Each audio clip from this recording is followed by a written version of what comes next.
Welcome back to Cross Canada Scoreboard is brought to you by RCA, the official electronic supplier of the OUA and maker of the RCA Lyra line of MP3 players. RCA Lyra, music your way. Cross Canada Scoreboard out east.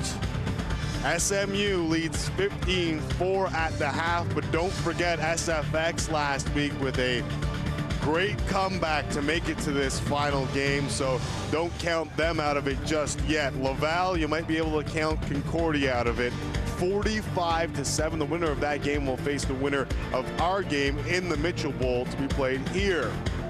And out west, Canada West, SFU, zeros early. Halftime stats brought to you by Centaur Products, providing quality sports facilities for 30 years. And the stats, well, they're not really that far apart, except for when it comes to rushing yards. And we thought McMaster would lead in that category, especially with Derek Medler bruised, battered, and scarred. But we didn't think it would be Kyle Peer doing all the running.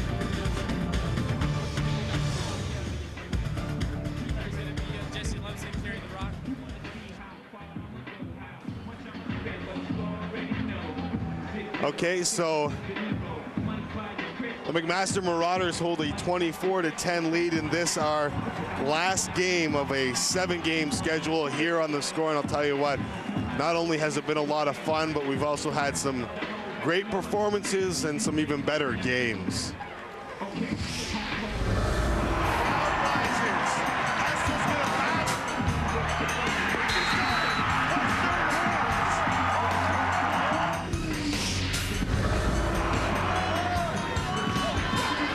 Looking deep for Frank Spear, who's got a step, and he's got a touchdown as well.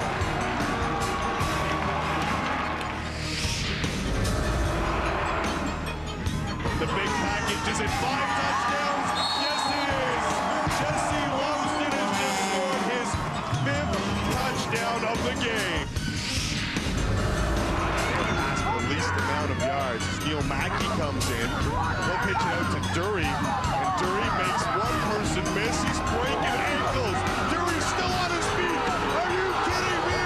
Andre Dury, touchdown! York Lions on a highlight reel run. Looking deep. RJ Franklin is wide open. He's got a step. And the Lancers turn the bubble into 7 points just like that. The Windsor Lancers are for real.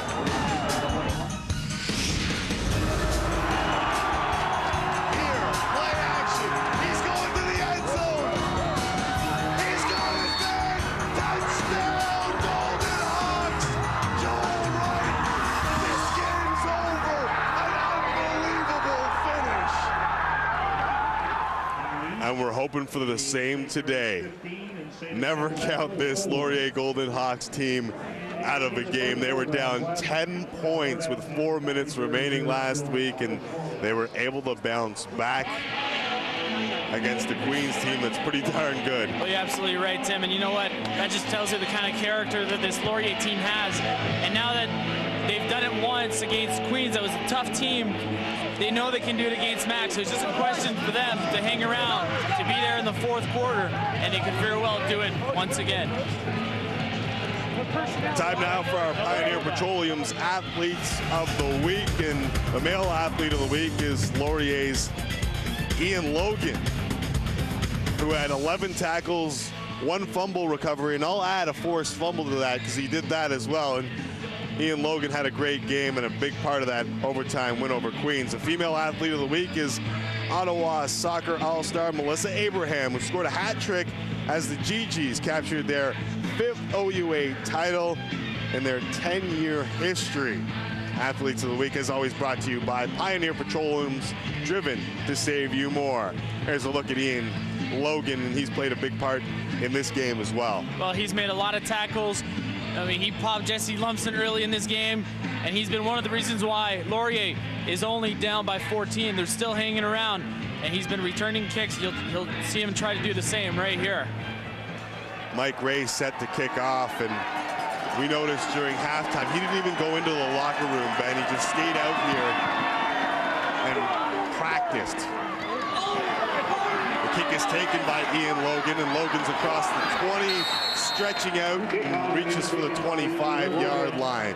And as I mentioned about Mike Ray, during the half, didn't even go into the locker room. He had struggled punting, and he just stayed out there and hammered away. Well, he had the help of two McMaster's athletic trainers coming out and helping him out, carrying the ball back, but Mike Ray had to stay out here for the whole 15 minutes of halftime and kick away to make sure that his confidence was back for the second half, knowing that big punts will be key late in this game. He averaged just 28 yards a punt in the first half. We'll have to see if that practice helped him out. Here, play action. He's got room and a man open. Andrew Agro is wide open, and he dropped the football. This young man who has played so well for Laurier just had too much time to think about this one. Well, that's exactly what happens. They say in football you got to react to be good. When you start thinking, it causes problems. That's exactly what Agro did. He started thinking about end zone before the ball actually got to him. Unfortunately, this one's going to hurt big. Agro in his third year from Burlington, Ontario, has really blossomed in his second year as a starter for the Hawks. 29 receptions for 396 yards, and would have come back anyway. There was an illegal man downfield. It was one of the linemen thought that Ryan Pierre was actually going to tuck it away and run, so he went downfield trying to make a block, but when Ryan Pierre threw the ball, that caused a legal play. Agro, 8 receptions for 132 yards, 2 touchdowns in 2 playoff games, and they're going to swing it out to Medler. Medler across the 25-yard line, and that's the original line of scrimmage for the Hawks, so it'll face with a second down and 10. It's a good play on a first down with 20 yards to go. Get Medler involved. Throw the ball to him coming out of the backfield and let him go one-on-one with some defensive backs, and one of them was Josh Armstrong, who's only about 180 pounds, and Medler is carrying about 215 when he's got his load going, so it's a good matchup for the Laurier offense. That's a second catch for Medler. He had 2 all season, so you can see they're trying different things in this Yates Cup final. Again deep, Agro's open, hangs onto the football, and though he shoved out of bounds, he would have come down inbounds. Great catch by Agro. That's why he's one of the leading receivers for Laurier. I mean, he made a mistake 2 plays ago, but he's right back at it, and that's what good receivers will do. They'll forget about what happened and make a huge play. This is a great cut, running away from Jesse Card, and the ball hangs on for a long time. For him to jump up and make that catch for 22 yards was huge. And it's good to see Steph Potasic go right back to a guy who might have lost his confidence by dropping a ball. You go right back to him. He makes a big play on second down and 10, gain of 22 for Laurier. O.J. Tassi, the big fullback, all 240 pounds of him, pushes across midfield, and a good gain on first down for Laurier. Now, Tassi's not a shifty kind of guy, but he's got a lot of weight behind him, and this is a really straightforward, just let the big man run. He had a huge run in the overtime last week against Queens. You know, he doesn't touch the ball a lot, but when he does, he makes something happen for Laurier. 2-year starter at fullback for Laurier. They changed up things with Medler running the ball so well, so they have the luxury of Tassi coming off the bench. So second down and short, and Pierre's going to look for Beckler. Working on Little, and that's Brandon Little at his best. Last year he led the nation with 7 interceptions. Does a great job there covering Beckler. Well, he's step for step with Beckler. I mean, right there, you'll see him closing in. He's got his head up at the ball, and he just jumps up and causes enough interference with Beckler that it just throws him off that catch. Good job by Brandon Little to stop a catch that could have really given more momentum to Laurier. So Little, who had the massive kick return for Mac in the first half, will go back to receive this Brian Devlin punt.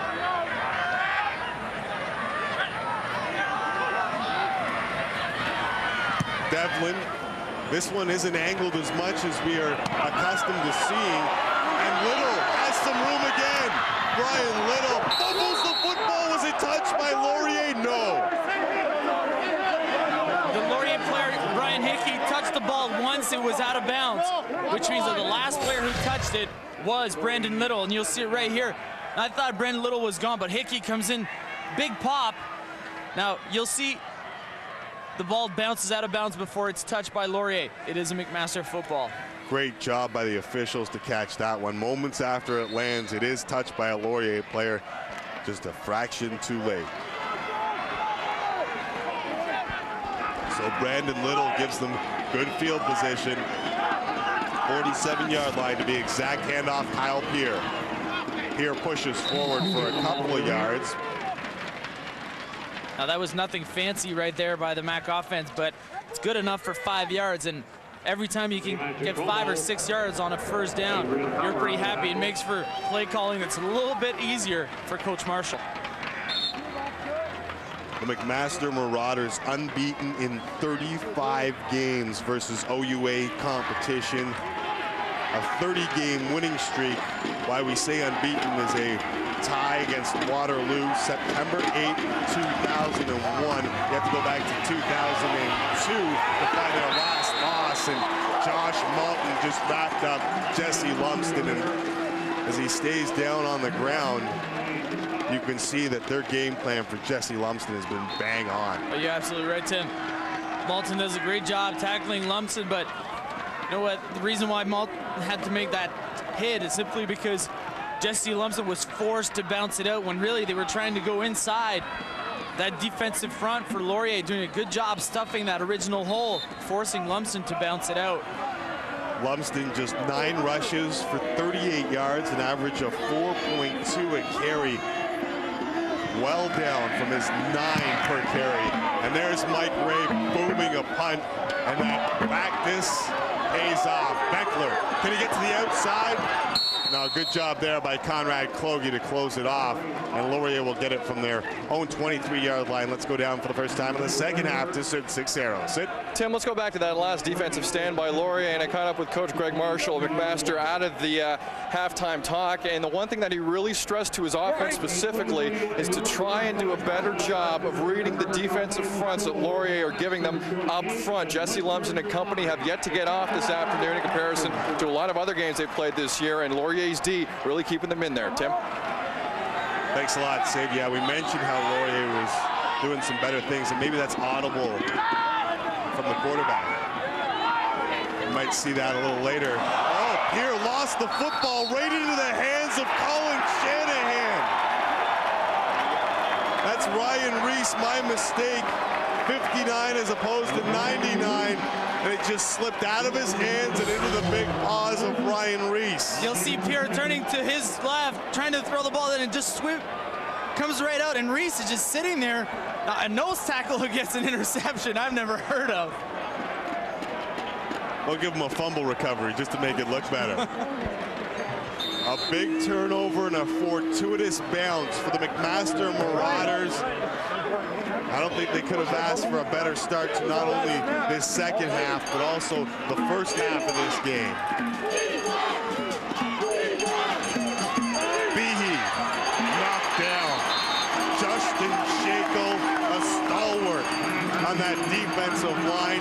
We saw last year in the game versus Max, Shackle did that very same thing and returned it for a touchdown. Although that one was deep in Max territory. I don't know if he could go the entire way. Well, I don't know if he would have, but that tells you the experience. You know what? He knew that he didn't have a chance to get to Behe because Behe was going to throw the ball a little bit too quickly. He just put his big hand up, stopped it, and you know what? That could have very well been a very good play by Kyle Pearce waiting for the ball later on. Behe got time over the middle. Conrad Kloge, but a sure-handed tackle by guess who? Ian Logan keeps him short of the first down. Well, Logan, you'll see coming in from the left side of your formation. He's right there. Talk about closing speed right there. He thought he had a chance at turning the corner, but Logan comes in and puts a big pop, forcing Mac to go for a field goal. That'll bring in Mike Ray on the season.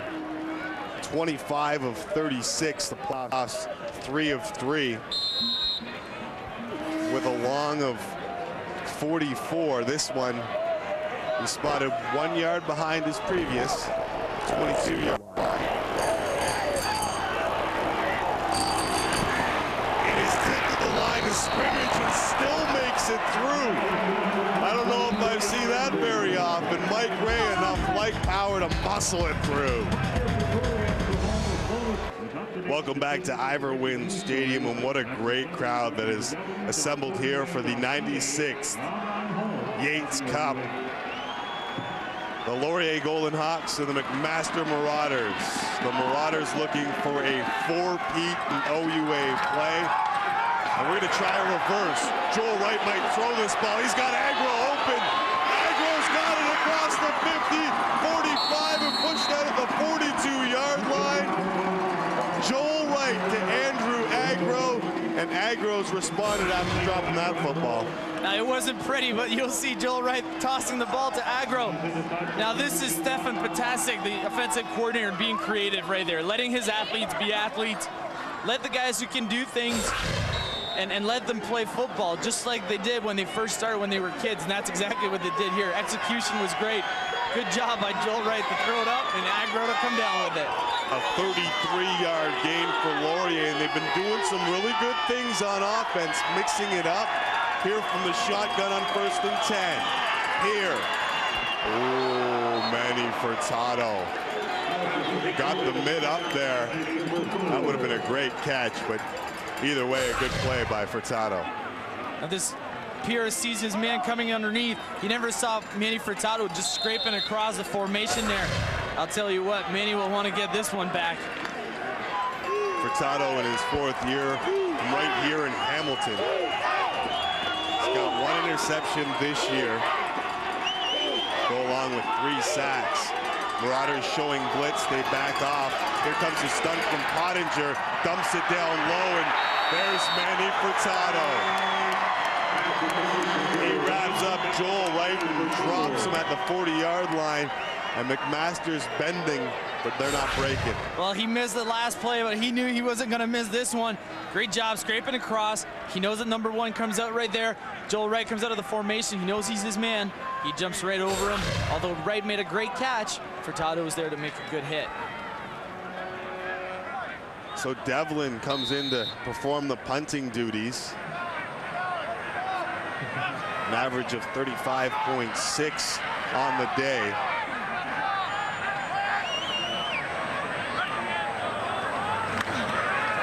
He will angle, as we mentioned before, looking to go out of bounds, and he will. The Coffin corner. And the referee will mark it at the 16-yard line. That's where Mac will take over with 7:25 remaining in the 3rd quarter. Laurier's had some turnovers. Right now, they need a big play. No, they have done some great things offensively. They've been shooting themselves in the foot at times. Now this is a big stand. Their defense has to make a statement right here that they're not going to let Mac drive down the field. And when you got this kind of field position, this is the perfect time for it. So Mac starts deep. Behe looking to take him out of it, looking for Conrad. Clogie.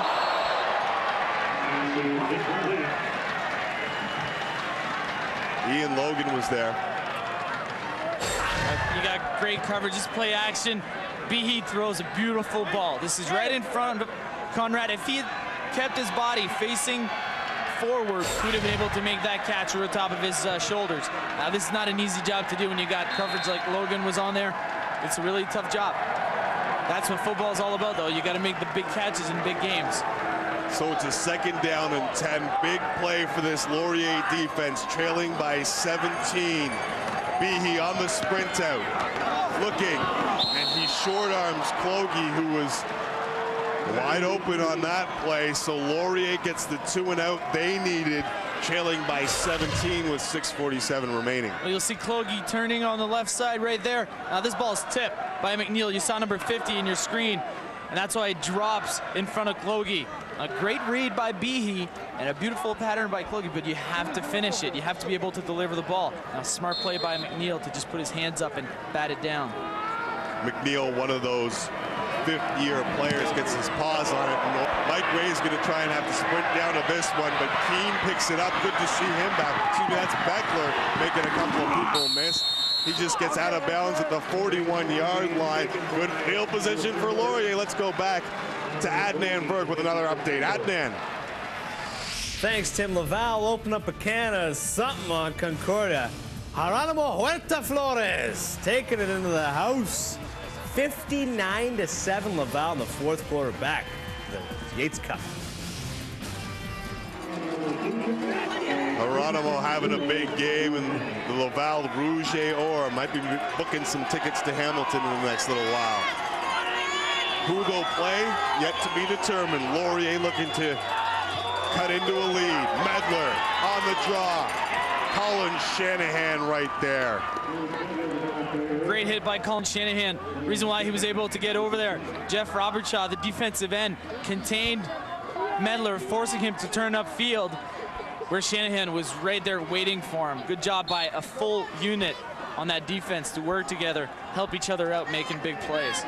Derek Medler averaged over 170 yards a game this season. He has been held to 4 yards on 3 carries. Here, short set. He has to unload it, right adjust to the ball, but again, stop short. And see the frustration in Laurier. But Brian Pierre got lucky on that one. When he threw that ball, he got hit so hard that the ball just floated in the air. If Joel Wright is not as agile to get up there, Frank Longo, the corner right there covering Wright, would have simply taken it back for an interception and a touchdown. So out comes Brian Devlin again, and as much as Laurier is hanging in there, you got to think that they need a score in the next little while. Though 10 points in 4 minutes was their last return.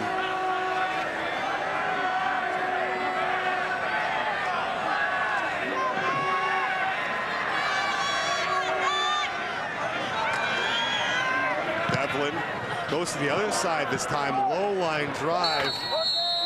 That'll go out at the 15-yard line. So Devlin again angles it out of bounds. Well, like I said, it's a four-peat in the 2000 Yates Cup against this very same team. Kojo Aidu rushed for 168 yards, and some number 8 named Ben Chapdelaine, not sure if I've heard of the character, 324 yards and a pair of touchdowns.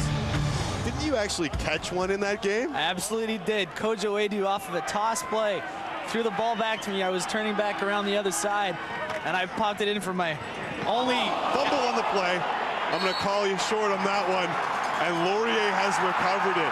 So a big play, Ian Logan, big smile on his face, and finally the large contingent of Laurier fans has something to cheer about. I had to cut short your only catch, your only touchdown catch. Big play. It's no big deal. Whatever happened in the past is over. This is huge right here. Cal Peart comes through, gets clipped by McNeil. The ball comes loose. You talked 2 minutes ago about making a big play. There it is. Laurier needed a big play. Now they've got the ball at McMaster's 29-yard line. Great position to get a score right there on the board. Just Pear's second fumble on the season, and it's a big one. The McMaster fans will make some noise, and Laurier's got a golden opportunity. Play action. Here, end zone. Picked off. No. I thought Brandon Little had his paws on that one again. Now I'll pull a Don Cherry and say, kids, watch it right here. This is what you should do. Now Brandon Little's got man-to-man coverage right there. He's step by step. He hears the call for ball from his buddy John Chark coming across. He looks back, makes a play on the ball. He could have very well intercepted that ball right there. This is textbook coverage by a defensive back from Brandon Little. So Stefan Potasic goes for the jugular after the turnover. They come up short, but second down here. Here, sprint out. He's being chased. He is sacked. That has shoved them out of field goal range. Big, big play as they send the blitz. Coach Jeffries talked about McMaster's team speed, that he's never seen a team as fast as that this year. Robertshaw, Gal, and Colin Shanahan, although he's 300 pounds plus, these guys as a group are extremely quick, and that's why Brian Pierre wasn't able to run away from them. Looked like Pierre thought he could escape the pressure, but in the end, he is sacked for a big loss on the play of over 10 yards. And as I mentioned, that pushed them out of field goal range. The defense doing such a great job. And Devlin sends this one, that's the coffin corner. Out of bounds at the 6-yard line. Laurier down 17. Welcome back, and despite the stalls on offense, Ben, Devlin's really pinned McMaster deep. Well, they've started from their own 22, 16, 15, and now from their own 5 in the second half. Jesse Lumsden, that is what the offensive line can do for Lumsden. Massive hole, and before you know it, that 4.4 speed has just picked up about 15. Well, you'll see coming right through. Look at that hole. Even I could have run through that, and that tells you enough right there. If it hadn't been for Conrad Kalogi coming in trying to make a block, Lumsden would have probably been gone. So that's Lumsden's first big run since basically the first plays of the game. Here, hurdles a man, pushes forward, and it looks like Max going back to the one that brung him. There's the difference. Lumsden is quick, fast, can turn the corner. Kyle Pierre is creative. He'll jump over people, he'll run by people, and he'll just make it really hard on anybody to take him down. That's the difference between Pierre and between Lumsden. So it's 2nd down and 1. And Kyle Pierre is over the 100-yard mark to go along with a touchdown on the day. It looks like Mac is settling down and saying, we're going to just smash it down your throat now. As I say that, play action, go deep. Outside, and Rankin can't come up with it. Now this is unbelievable. That was a great throw by Behe. He put it at a spot only where Rankin could have catch it. Now this is a tough catch. Trying to over your shoulder with your hands turned towards the sky. That's a tough catch to make.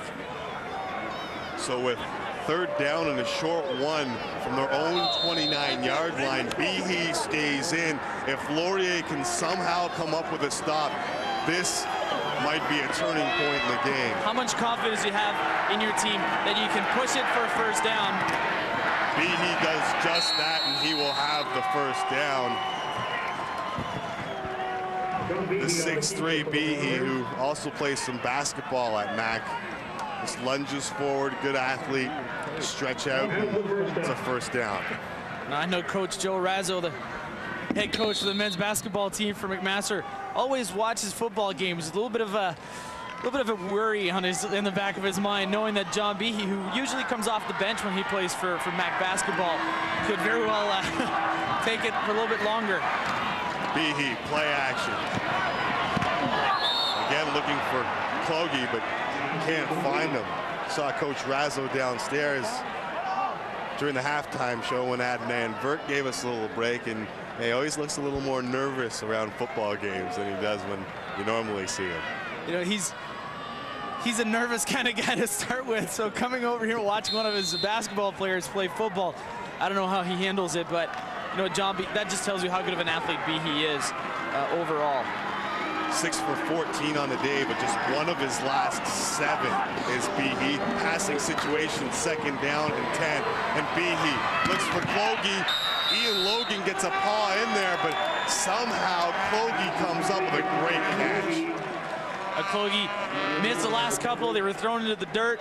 This one was a better throw, but one of the reasons why I'm a little bit worried is right here. See how John Behe's wearing gloves. Now, those are gloves that receivers will usually use because they have a little bit of a tacky cover to them, and that's exactly why they use them, because it helps the receivers. Now, as a quarterback, I personally never used them. I didn't like the feeling of not having your own palm or your own hand on the football.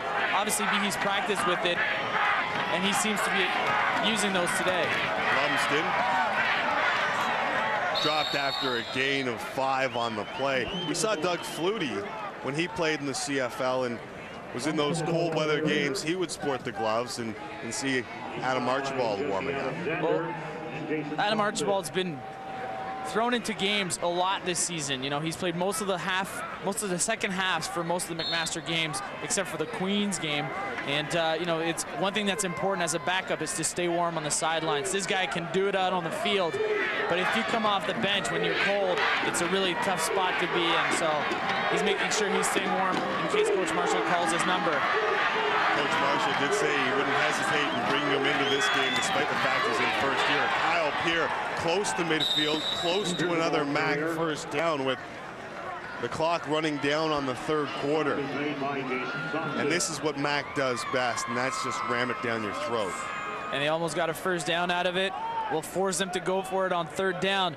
And if they've already done it once in this drive, I don't see why Coach Marshall wouldn't go for it this second time around.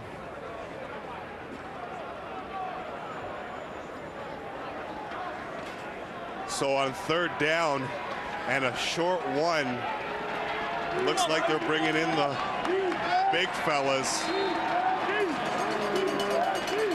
When you see the 60s come out, Mac will go for it. Just shy of midfield, third down, one to go. Behe again forward, and Behe is going to be close. It will depend on the spot right here. This is going to be key. This is when those referees come running in, and I see a foot on the midfield stripe, which would be good for a first down. John.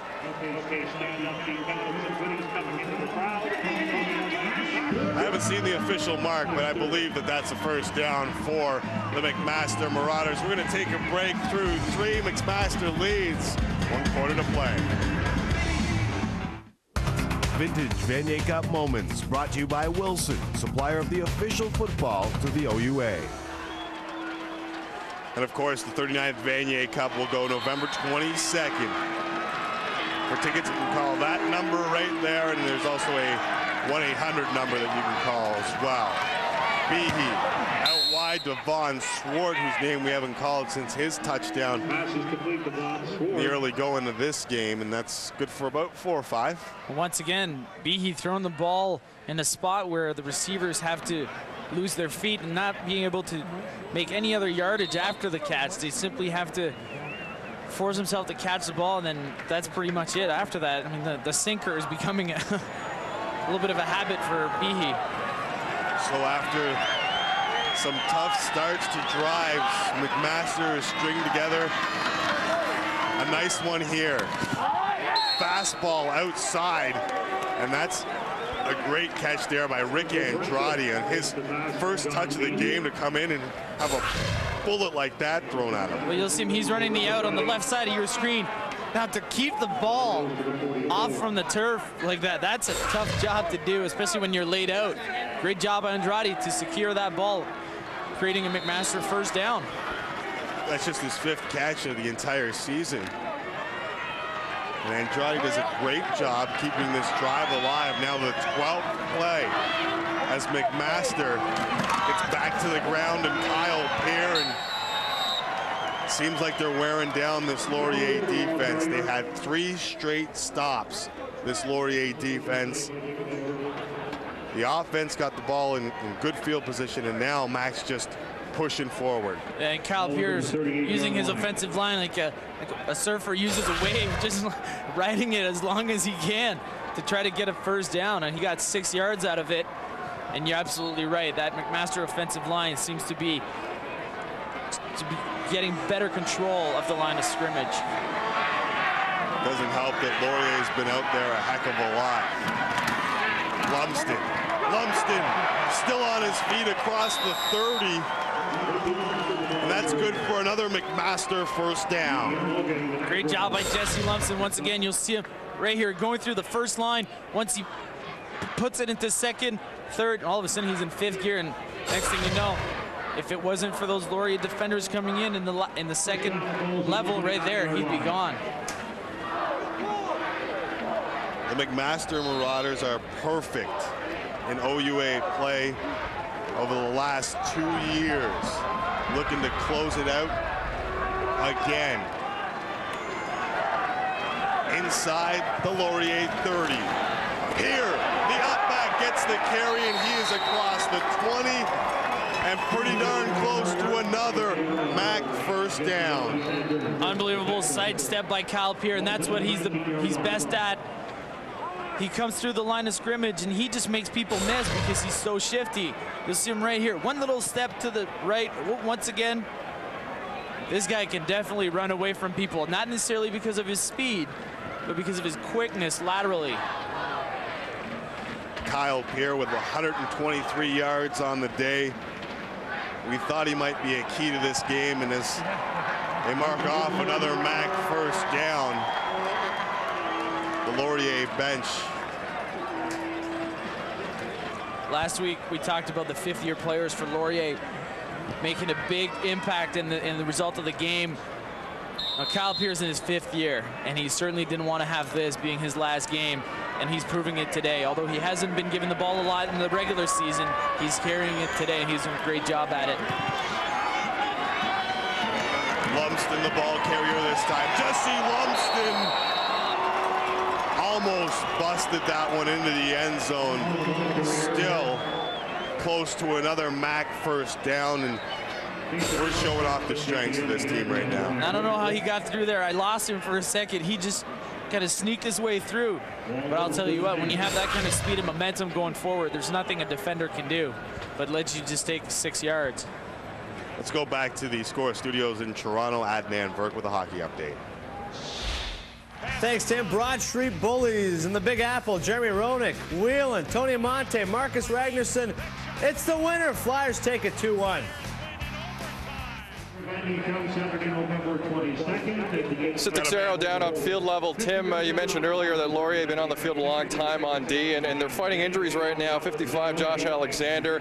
He's got a neck stinger that's forced him out twice this afternoon. Steve Frake, a bruised thigh that's been cramping up, and now on the field, number 27, Josh Malton, also getting injured. So this Laurier D being asked a lot right now. Tim? Thanks a lot, Sid.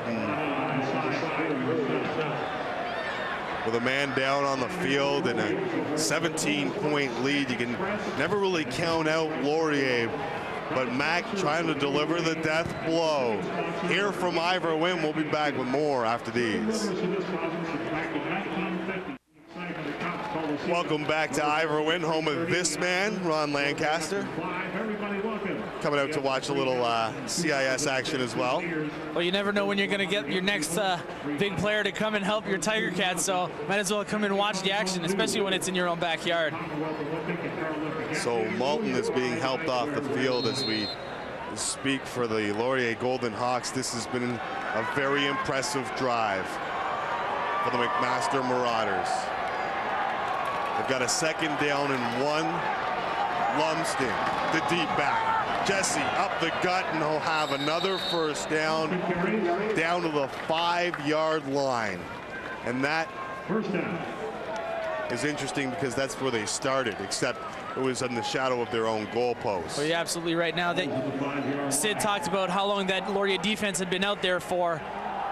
If Mac started at their own 5-yard line, they've made it all the way across the field. They've chewed up a lot of time off the clock, and they've made it really hard for that Laurier defense to stop him. 15 plays, 100 yards. Full house package. Behe on the naked bootleg. Touchdown, McMaster. John Behe caps a 16-play, 105-yard drive that culminates in McMaster taking a 33-10 lead. Well, everyone bid on Lumsden. Laurier thought for sure they were going to give it to the guy who brought them all the way down there, and who brought them all the way down to this game after an unbelievable season. A little trickery from Behe, and you know what? This is a personal call. Like, this is the quarterback making the call on his own, deciding to just boot it around on the naked boot. Great job by Behe. McMaster showing why they are 3-time defending Yates Cup champions. The 2nd-year man wants 4. The home town crowd is happy right now. McMaster Marauders have a 34-10 lead, and that scoring drive was awfully impressive. 16 plays, and you mentioned 105 yards for an important touchdown late. Logan hit hard, stays on his feet up to the 34-yard line, and Laurier is going to need some scores in a hurry. How do you go about it? Well, you know what? It's pretty simple. You got to get the ball in the air and get quick scores. I don't want to make them sound like they have to be impatient, but that's exactly what they have to do, make big plays. Here's Nick Burns, second-team OUA All-Star on cover. That's why, because he's a kamikaze running down the field, just throwing his body around. That was a huge pop on Logan, who stayed on his feet, which might have been more impressive. Here will work from the shotgun. 24 points in Canadian football. It's not impossible. We've got flags down, and that was a open run for Pierre, but they're going to have procedure on Laurier. Let's go down to Sid Sixero on the sideline. Sid. There with John Behe, and everybody bid on that, Sean. They were hanging around, and right now you're starting to look the part. Yeah, we felt that we could pound them all the way down the field, and that's what we did. We only threw the ball 2 or 3 times, and that we're a running team, so that's what worked for us. We drive down the field. We feel they're getting tired, so we just pounded at them. Thanks, John. No problem. Tim, back to you, bud. Thanks a lot, Sid. And yeah, 16 plays, 13 of them rushes with Lumsden and Pierre. The strength of this football team is their run game, and they showed it in that drive, going 105 yards. Flags down on the field as Agro makes the catch and is about 2 yards shy of a first down. The actual flag is now behind the cheerleaders and thrown back out. Now this could be once again procedure on Laurier. There seemed to be a little bit of movement at the point of attack. It's always tough when you're trying to get back into this game and you keep shooting yourself in the foot. Coach Jeffries in his first year as the head man, and it is against his team.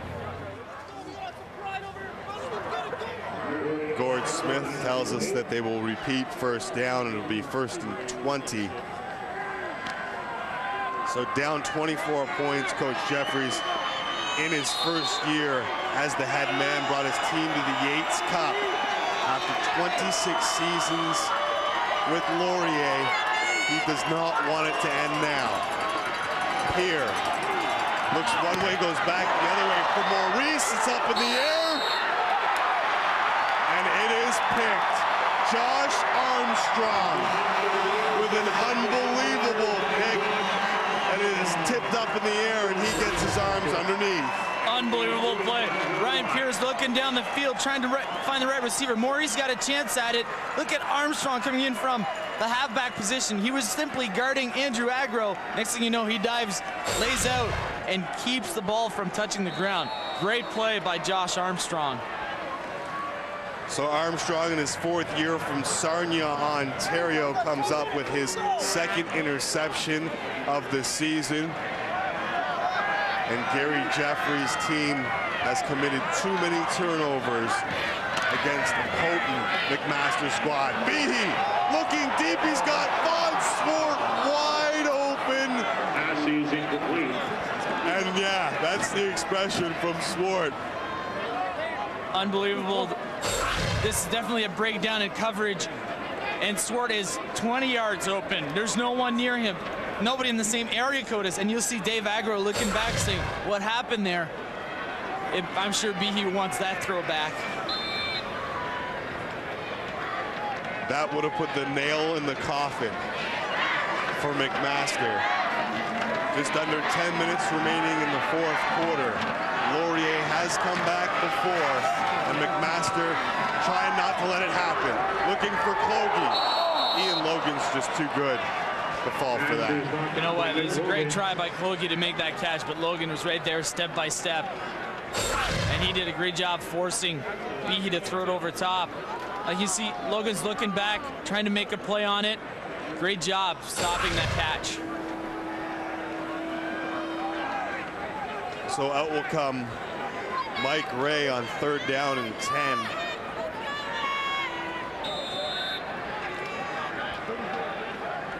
Kyle Pierce actually in there. And he's going to punt. Laurier's got everybody on the line of scrimmage. Kyle Pierce punts it down to the 10-yard line. Beckler takes it from there. First-year player dragged down at the 17, so Kyle Pierce doing everything for the McMaster Marauders. Back with more after these. The attendance here at Iverwin Stadium, 12,464, the most ever to watch a McMaster football game. And they're being treated to a very impressive performance by the hometown Marauders. We'll try that quarterback draw again. Manny Furtado not falling for it. Let's go back to the Score Studios. Another update from Adnan Burt. Thanks, Tim. Check out this killer crossover. Baron Davis on Kobe. Davis, 23 points, 12 assists, 4 steals as the Lakers lose. Thanks, Adnan. Here, back to pass, looking over the middle. He is picked off. Manny Furtado. And Furtado is brought down at the 9-yard line. You can't tempt fate that many times with Manny Furtado. Well, he missed the last interception, the last possible interception that he could have had this time around. This one's right in his gut. Now, I will bug him about his lack of speed later on this week, but right now, he's allowed to be happy with a great play to bring his offense down to the 8-yard line. Adam Archibald has entered the game for the McMaster Marauders. 6'5", 235 in his first year. This guy is a stud. He's got the arm, he's got the size. He's got the handoff to Lumsden, who is stuffed just shy of the 5-yard line.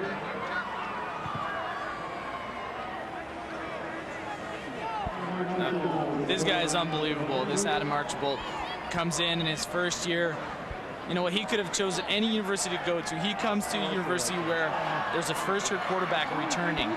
Now that tells you how much confidence he has in his own potential. He said, I'm going to go where I think I can win. I'm going to go where I think I can perform. And he comes in here, he's got some great weapons around him, but he's a great athlete. And you're right, at 6'5", 235 pounds, as a quarterback, you can't teach that. And that's a weapon that he has that nobody else has in this conference. Got a timeout on the field, and Archibald out of Kingston Frontenac. A lot of folks at Queens were surprised to see him venture down the 401 and head to McMaster.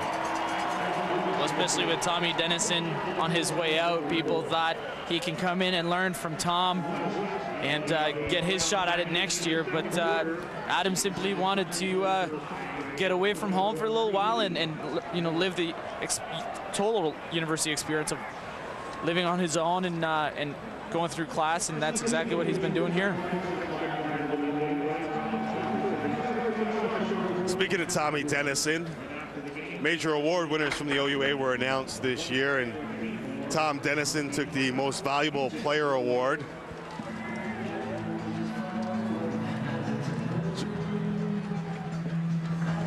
Some other guys, John Sullivan along, and of course the OUA Coach of the Year went to Jeffries. Handed out by Peter Baxter as AD, not bad. Who's also the football convener for the OUA. Matt Kirk was named Stand-Up Defensive Player of the Year. Lineman of the Year. John Sullivan, Stand-Up Defensive Player of the Year. Chris Ulrich of Western was the Rookie of the Year, and Jesse Lumsden looking for the end zone, spinning, still on his feet, and down at the 2-yard line.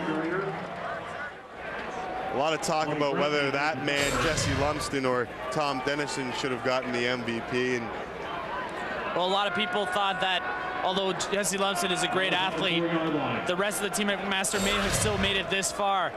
The thought was different about Tommy Dennison and Queens. People thought that without Tommy Dennison, Queens would have had a really tough time getting as far as they did, which means that the most valuable player in the OUA was to Tommy Dennison.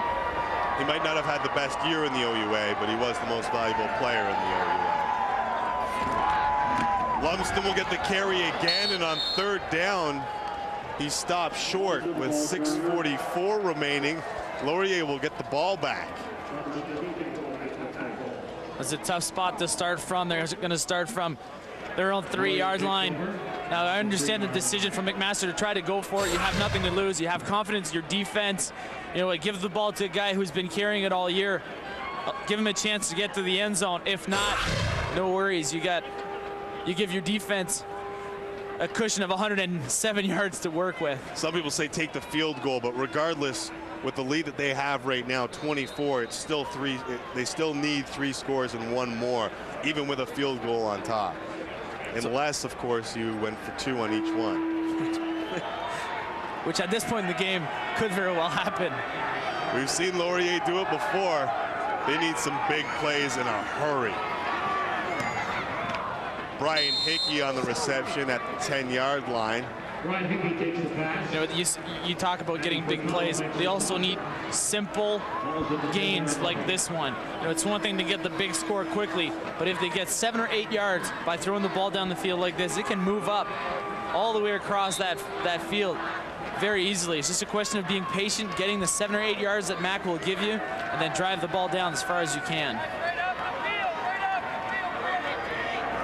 So Ryan Pierre got the chance to face his brother, Kyle, and it's Kyle on top of the battle right now. Pierre escapes pressure and does a great job at that. He is hammered down to the turf, but not before he gains a Laurier first down. Now, we talked about Ryan Pierre being able to do it with his legs. You'll see him right here. Big pump on Jeff Robertshaw, who leaves his feet, allowing Pierre to just run down the field. You know what? After a while, you just got to lay down and find a spot. Just that Mac defense is going to swarm and come back at the ball.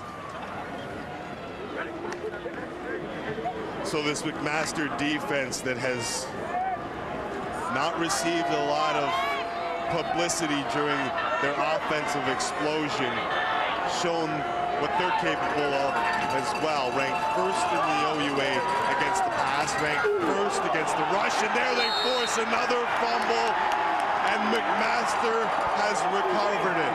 On cue, this defense does it again. Now, it's not because they weren't beat, because this was a perfect play by the offense. Hickey catches the ball, turns upfield. Now, this is the difference right here. Guys coming back. Chris Francis, number 54, comes in with a huge hit. And that swarming defense is right there waiting to pick up that loose ball.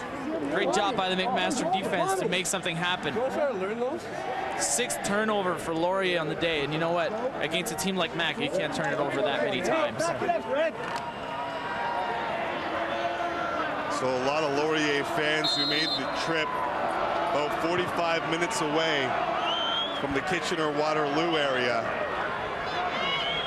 seem very disappointed right now. Archibald's going to throw the ball, and Kyle Pierre was turning before he caught the ball.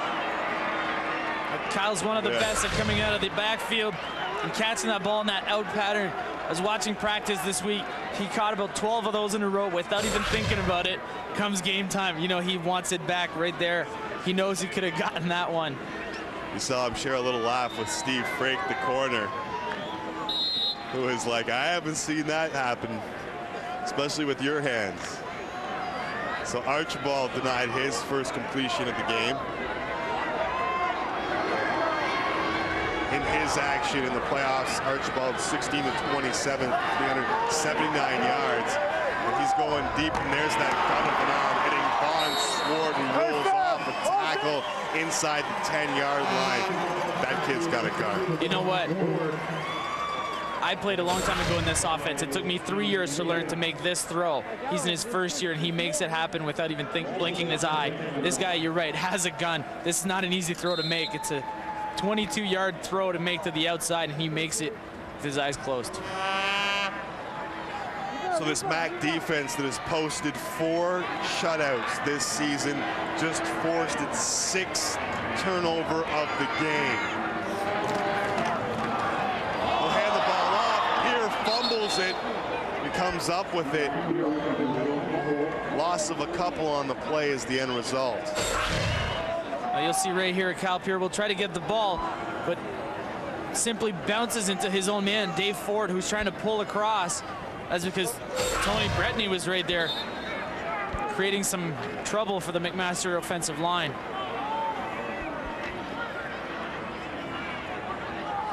So McMaster, with 3:48 remaining in the fourth quarter, look to add to their 34-10 lead. Archibald hands the ball off. Jesse Lumsden, this would be the capper. Touchdown, Mac.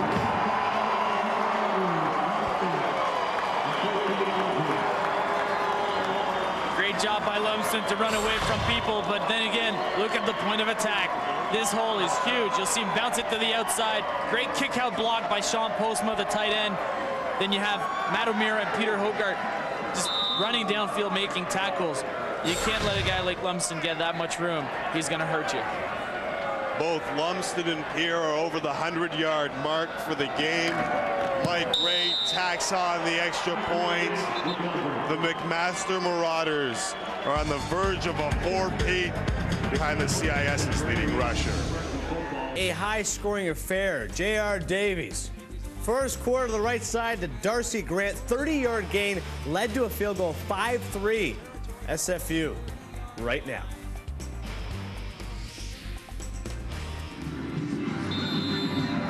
Welcome back to Ivor Wynne Stadium. The McMaster Marauders in their hometown of Hamilton with a 41-10 lead over the Wilfrid Laurier Golden Hawks. Ian Logan still fighting across the 40-yard line.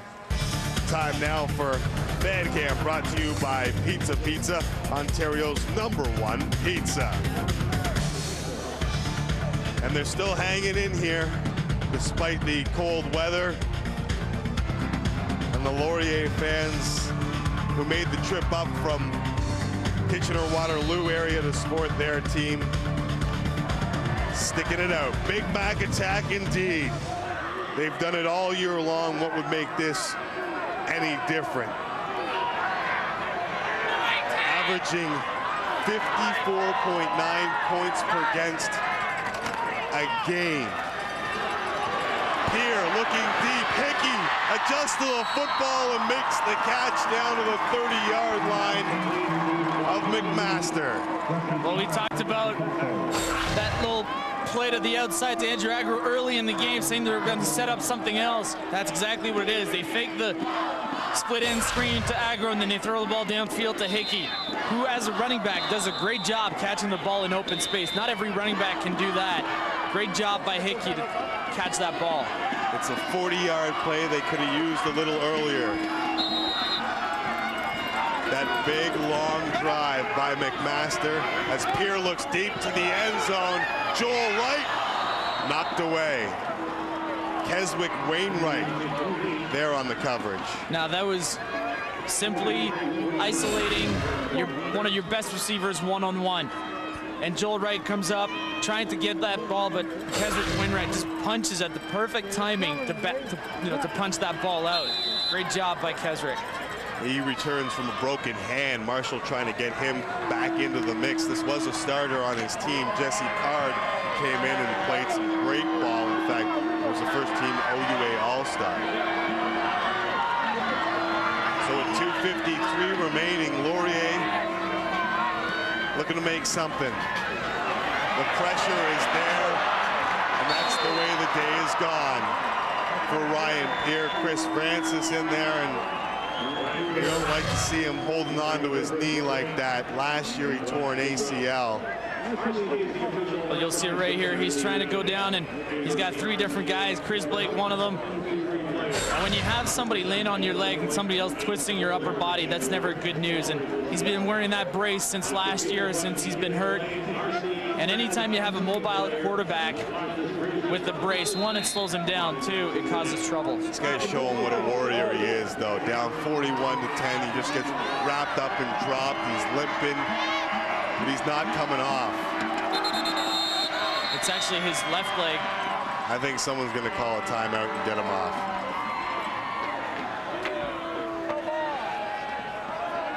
As they take a timeout, we will as well. Here comes Jamie Partington. Go Pardo. Go Pardo. So Ryan Pierre sits down and Jamie Partington comes into the game. Not the end of the season that Ryan Pierre wanted to see. Partington, who played a little last year before he was hurt, throws to Agro, who drops the football. That's a fumble. They're going to call it an incomplete pass, though. Tough break for Laurier. This could have this should have been a fumble, but they'll call it an incomplete pass, giving a break to Laurier right there. But Jimmy Partington only had 10 attempts, 16 attempts this season, completing only 10 of them. He definitely was only there this season as a backup to Brian Pierre, who's been healthy all year. This just happens to be a tough break late in this game. So you can see the frustration in Laurier with 2:23 remaining, but this season has definitely been a success for them. They were 1-7 last year. I'm sure Gary Jeffries would like a little more out of this game, but in the end, the season's a success for them. Absolutely right, Tim. Rick Andrade on the carry. We got flags on the carpet. As for the McMaster Marauders, they look like they're well on their way to a 4-peat. And for them, 3 years in a row, OUA champions. Who's this guy? He had hair back then. Hey, I wouldn't talk myself, so I'm not going to point fingers. There he is again. Third team to accomplish the feat of 3 OUA championships in a row. Joined Western's 79-82 team as the only ones to win 4 in a row. And it looks like they're going to do so. It's amazing what Coach Marshall has done at this school. The year before he took over, which was 1996, this team went 0-8. They've improved each and every year since. And you might ask, Tim, they were perfect last year. How can they improve on that? Well, that's by getting to the Vanier Cup. Oh, that's been their goal since the beginning of training camp, and I think they'll be disappointed if they don't get that far this year. They will host Laval next week as Archibald looks for Ben LaRue. It hits Steve Soria in the chest. He drops the football. Time now for our quarterback matchup. Brought to you by HamiltonUndiscovered.com. And Pierre, 16 of 32, 253 yards. Behe's numbers, not the greatest, but he was solid in that running game, took over from there. And you know what? He never threw an interception, which is big in a game like this. You don't turn the ball over. You give your team a chance to make plays. And when you got guys in the backfield like Pierre and Lumsden, you're pretty well set. The rushing yards, 226 for Mac, 63 for Wilfrid Laurier, who I'm sure would like another crack at this with a healthy Derek Medler. Beckler takes in the punt.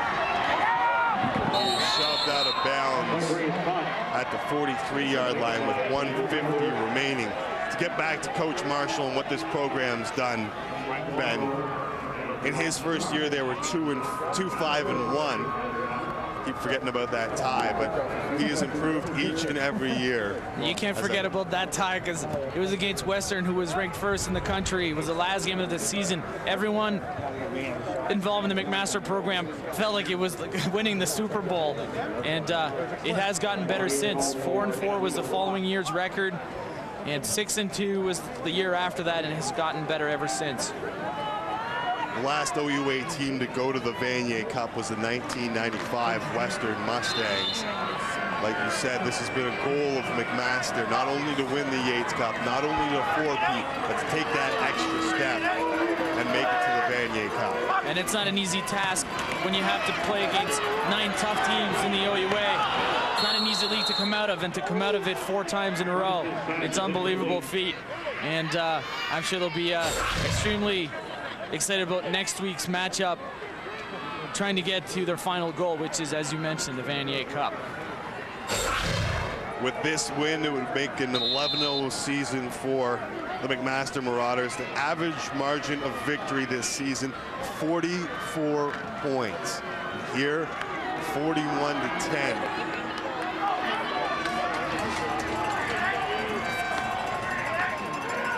Over Steve Frake, the Laurier Golden Hawks. Hardington on the rollout. Splits the difference between Hickey and Agro. And it falls incomplete with 1:35 remaining. Well, this is a tough spot to come in for Hardington. You know, he hasn't played much all season, been on the bench all afternoon. Next thing you know, it's late, you're down by 31, you're asked to come out and make plays. It's a really tough spot to be in.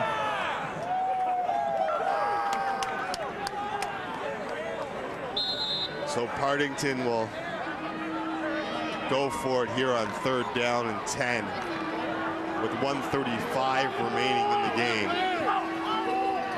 The 96th Yates Cup here on the Score Television Network. It's been a pleasure bringing this season to you as Hardington hits Hickey. Good for a 1st down.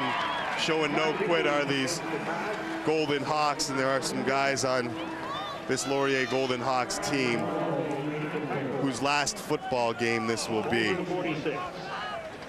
David Agro, the stalwart safety from the area here from Burlington.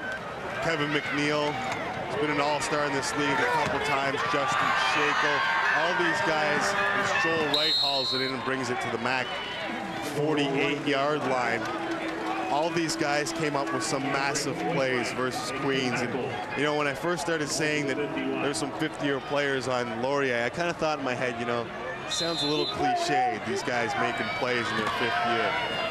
But they came up absolutely huge. Oh, you're absolutely right, Tim. It's true that the guys in their 5th year always try to make a little bit of an extra effort, knowing that it could be their last game. And I totally can relate to the feeling that these guys can have on the sidelines right now, having been there myself a few years ago. And nobody likes to be in that position, especially knowing that obviously university football is over, but organized football in general could be over for most of these guys. Yeah, you made a great point last week. It's not like you can strap on the pads and go play men's league football. There's no such thing. Kevin McNeil, a 4-year starter that you saw on the sidelines there from London, Ontario. So with 1 minute remaining, Hardington looks to the end zone. There's a great adjustment and a touchdown. Andrew Beckler. He'll be back next year and for 4 more to come. He cuts the lead to 41-16. Now this is a tough catch to make. The ball obviously hangs up. It's not thrown where you want him to throw. But Beckler just does a great job adjusting to that and making a big play. Although people may say it's a little meaningless late in this game, it's still a proof that they haven't shut down. They're still battling, and they're still trying to have some bright spots late in this game. Beckler caught the game-tying touchdown versus Queens. I think it'll be a little more memorable than this one. But regardless, as you mentioned, Laurier not showing any quit as Devlin adds on the extra point. Make it 41-17. No quit. You can hear the calls from the coaches.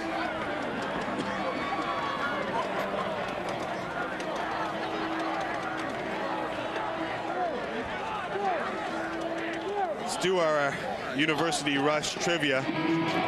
Brought to you by Feel It Proud supporters of the OUA and University Rush and the Score. The question was, who scored Laurier's first touchdown of this game? The answer was C, Brian Hickey. Our winner is Bill Smart of Oshawa, Ontario. Bill finds himself the proud owner of a lovely Feel It sweatshirt that they don't even give to me. They want it to look good, Tim. Wow, nice, nice. Betty throwing daggers in the booth as Laurier is going to line up for the extra point. And Ryan Pierce just been a warrior. Last game against Queens, and I hate to keep going back to it, but it showed a lot of what these Hawks were all about as the onside kick is taken in by McMaster. He had a tough streak in that second half where he couldn't complete a pass, but when the chips were down, boy, did he put it all on the table. You know, they talk about showing character and not giving up and not worrying about what's happened in the past, just to look forward, make sure that you get your mindset and focus on what's going to come next. That's exactly what Ryan Pierre did last week, not worrying about his numbers in the first half, just making sure that he would make big plays when it mattered, and he did it late in the game to bring his Laurier Golden Hawks all the way here.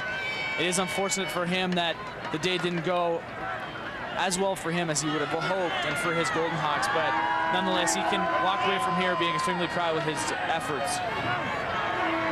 So McMaster, with less than a minute left on the clock, will hand the ball off.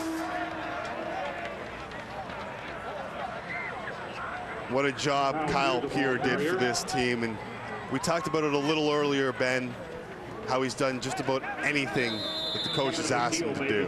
Well, you're right, Tim, and you know, today he was asked to carry the ball a lot because Lumsden was hurt. But you know what? He never complained all season, and he's a team guy. And as his brother is a Warrior on the Laurier side, Kyle is just as good of a team player, and he's going to do anything that he's asked for. If it means blocking for his tailback, he'll do so. If it means running patterns and catching the ball, he'll do that. He just wants to play football, and he's got the skills to do it. It's just a question of doing exactly what his coach expects from him. So the clock continues to tick down on what will be McMaster's 4th straight Snap the ball. OUA Wait championship. till the clock's come down. Snap it. Wait. 3 seconds. And there are the instructions from Coach Marshall, who spent time underneath Larry Haler at Western, played at Western. He has seen what a 4-peat is all about. And now with the McMaster Marauders, their 4-peat is complete. The McMaster Marauders, 2003 Yates Cup champions. And with that win, McMaster moves next into the national town battle, the Mitchell Bowl against Laval. That game starting time next week is 2 o'clock right here at Ivor Wayne Stadium. Next Saturday at 2. Can be purchased on the way out this afternoon.